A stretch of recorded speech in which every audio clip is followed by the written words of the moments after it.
important. L'embauche de 1000 personnes a été effectivement un peu amoindrie par le retrait de 500 personnes. Vous aimez mettre en effet ce chiffre en valeur. Parce qu'il est vrai.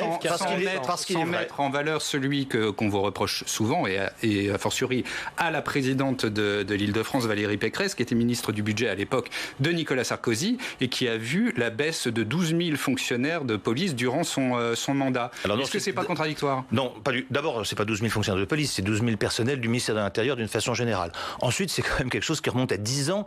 Oui, mais elle n'est pas là la racine du problème, finalement. Pas du tout. Je vais vous dire pourquoi. On rattrape encore ce déficit. On ne rattrape pas grand-chose, parce que quand par exemple, reprenons l'exemple des transports en commun, est-ce que il y avait 1300 policiers au service à la sous-direction de la police régionale des transports en 2012, quand j'ai quitté mes fonctions de directeur général de la police nationale. Ils sont 1000 aujourd'hui. Alors peut-être qu'il y a plus de policiers, je ne sais pas où ils sont.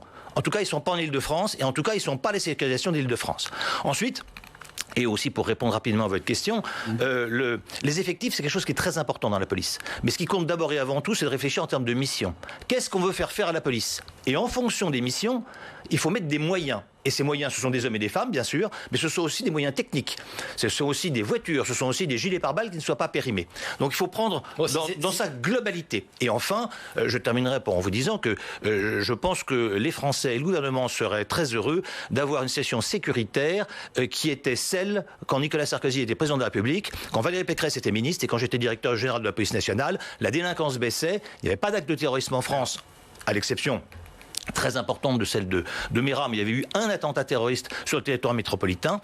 On n'avait pas eu d'affrontement en termes de maintien de l'ordre comme on a eu avec les Gilets jaunes, et je peux vous dire que la situation sécuritaire était bien meilleure que celle qu'on vit aujourd'hui. Pourriez-vous répondre à la question que posait Steve juste avant ? Pensez-vous avoir endigué l'insécurité en Île-de-France ? Est-ce que c'est un échec ou pour vous une réussite ce mandat ? Il faudrait être bien prétentieux pour prétendre qu'on a endigué ou que ce soit endigué la délinquance en Île-de-France, alors qu'au contraire, les chiffres du ministère de l'Intérieur sont plutôt mauvais, y compris d'ailleurs sur les faits les plus graves, que sont les homicides volontaires. Les homicides volontaires, c'est pas inintéressant que chacun l'entende et le sache, ont diminué de moitié entre 1992 et 2012. 2 fois moins. Ce qui était quand même une très bonne nouvelle. Un pays où on tue 2 fois moins, c'est pas un pays qui est plus violent. Depuis 2014, lentement, progressivement, le nombre des homicides a augmenté. Pas énormément d'ailleurs. Pas énormément, mais ce qui est intéressant dans les chiffres de la délinquance, c'est pas de comparer un mois sur un mois ou de balancer des chiffres comme ça, c'est les tendances en criminologie. Là, on a une tendance sur 5 ou 6 ans.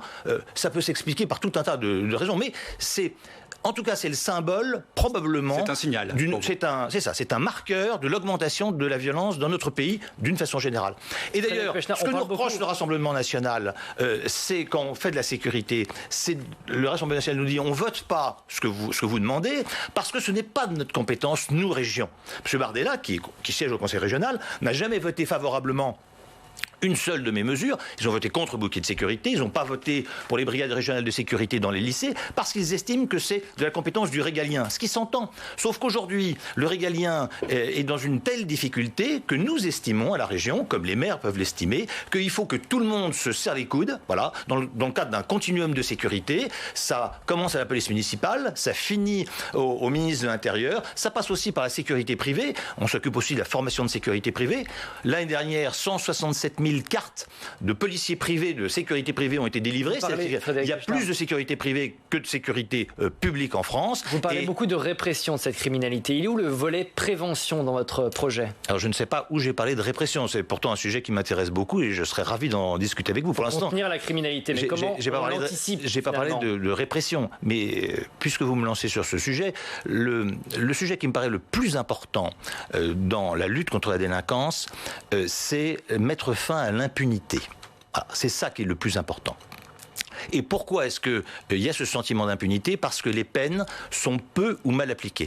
Moi, toute ma vie de policier, j'ai été commissaire de police pendant 30 ans, j'ai entendu dire les policiers arrêtent, de la justice. Les magistrats relâchent. Ben, ce n'est pas vrai. Je le dis très sérieusement, ce n'est pas vrai. Les policiers arrêtent, les magistrats condamnent, c'est après que l'exécution de la peine n'est pas faite correctement. Et c'est cette non-exécution des peines ou mauvaise exécution des peines qui crée ce sentiment d'impunité. La faute à qui ? Et il faut lutter, c'est une question qui est purement politique.